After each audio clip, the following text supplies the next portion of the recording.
Hey guys, Ricky here with the DoD Contract Academy. Thanks for tuning in this week. We've had a great couple of weeks with the 4th of July vacation, spending time with friends and family. Hopefully you guys have also enjoyed yourselves. I know for us here in Massachusetts, time of this recording is July 2023, and we got hit with some heat and humidity for Massachusetts. If you live anywhere south of here, you'd probably laugh at us, but we were just chilling out by the pool and having a good time and had friends and family over and enjoying the freedom that we enjoy in this country. And now we're back to work and looking to pay it back a little bit. So what I want to do with this episode is give you an action plan. And some of you have been asking for something like this, where we can actually talk about something you can execute on for your business. And I think the most fundamental thing you need to ask yourself if you're selling to the government or thinking of selling to the government is, what is your goal? We talk a lot about how to make the sale. We talk a lot about business development on here, but all of that really is meaningless until we decide what is the actual goal of your business. Do you want to be a large integrator 20 years from now that is bringing in 20, 30, 40, 50, $100 million a year? Is that your goal? Do you want to be maybe just a specific software company and you have a very targeted niche and that's all you want to do? You sell a piece of the solution, but you don't want to deal with, integrating different companies together and providing the total solution. That's another avenue, right? It's possible that you just want to hit a couple government contracts a year. Maybe you have a revenue goal. Maybe you have a small business. You'd like to bring in $1 or $2 million in government contracts a year, depending on what your business is. Maybe it's a services company. Or look, maybe your goal isn't even 20 years. Maybe it's 5 years and you want to sell your business in 5 years and you want to bring in government contracts to help increase the valuation of your business before you sell. These are all excellent goals to have. And certainly the goals can be a lot more specific than this and they can vary wildly. But that's just an example of what are you really looking to do, because the plan you're going to put in place is going to vary significantly. If you're looking to be a large integrator and you want to be in that position, and we look at the long game, right? So we always used to say the big defense contractors have a 100-year plan, right? So I like 5, 10, 20-year plans, right? So 20 years, are you going to be here still selling to the government? And what is your company going to look like at that point? And then we can work backwards.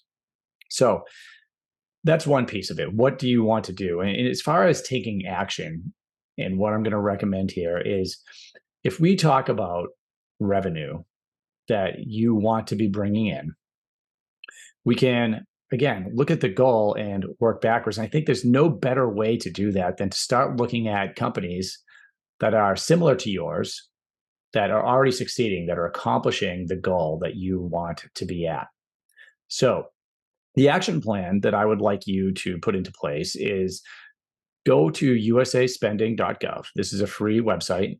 And if you use something like GovLinIQ or GovTribe, you can use one of those tools as well. But go to usaspending.gov. And what I want you to do is, when you can search for businesses on there, let's say that you've set a goal for yourself where you want to be, if you're selling medical supplies, right? And you want to sell $10 million worth of medical supplies a year. What I want you to do is go in, find the product service code that matches medical supplies. Maybe look over the past 5 years or so and look for companies that have hit the target that you are looking for. This is going to take you some time. USA Spending is a government website, so it's not hard to use. It can take time. It can be slow, but this is a good way to get in there and start looking for companies that are like yours or that you would like to be like, right? So we can start reverse engineering from the goal.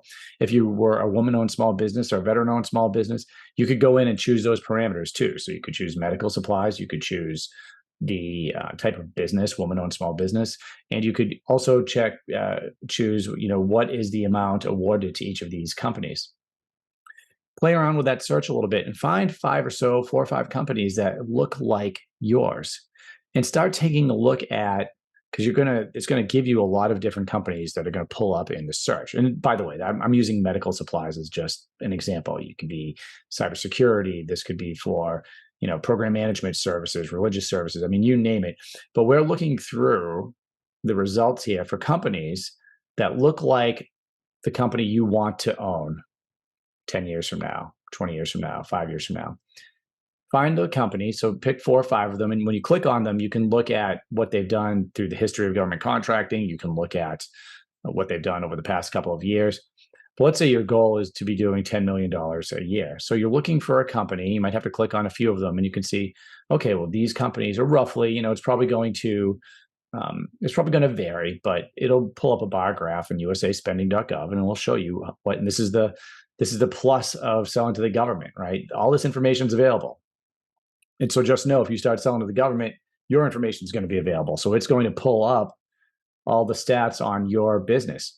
So you want to pull that up. And when you see those companies that are doing roughly what you want to do a year, now we can start looking at a few things. It will, first of all, it will tell you in rank order who they're selling to, which agencies. So that's going to give you some idea, right? That you can work backwards from. Oh, they're selling to the Army or they're selling to the VA. It will also give you some thoughts as to what the PSC and NAICS codes are that they're using. But something I think a little bit more valuable is we can go back and we can look at all of the contracts that are in usaspending.gov. And it's not going to give you all the information, right? There's a lot of other websites you can go to get more, like FPDS and SAM.gov. But for the value, just for something that you can take action on now, when you find those 3 to 5 companies that look like the company you want to own, go back and start looking at what are the first contracts that they won, right? And who were they with? Were they competed contracts? Were they SBIR, Small Business Innovative Research contracts? And if they were, who were they with? How much were they for? How long did it take them to get from maybe $100,000 a year to $10 million a year? Right? You may start seeing some trends. The more companies you look at, I guarantee the more trends you're going to see.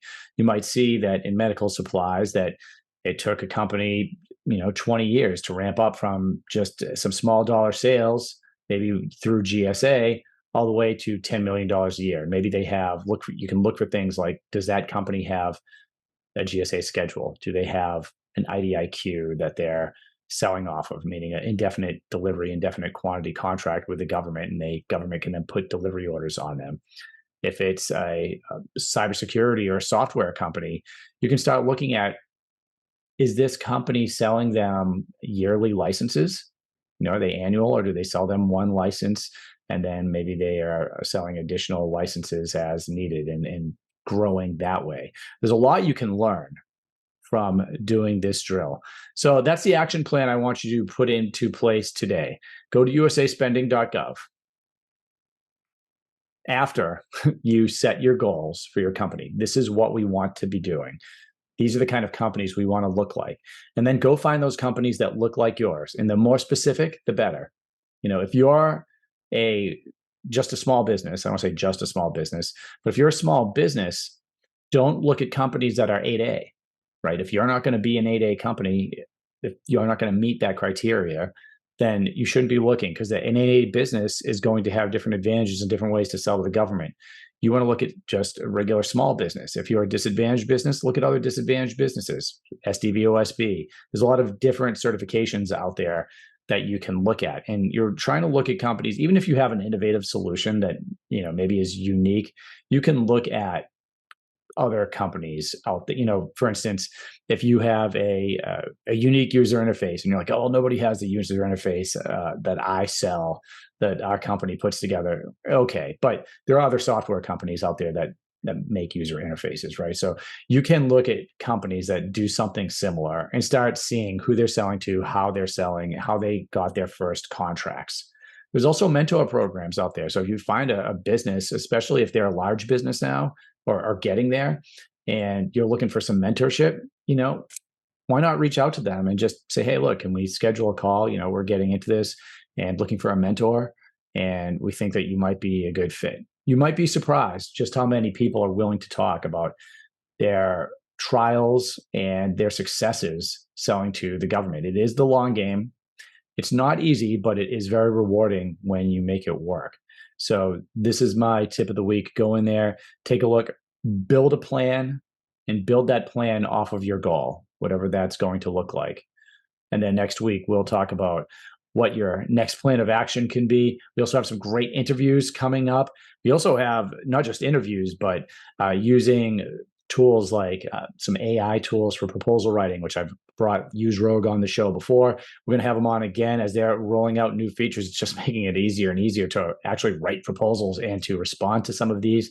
And actually, if you do go to use Rogue and you want to check out that AI proposal writing platform, and you mentioned you heard them here on DoD Contract, they have some special incentives for you there. So do that.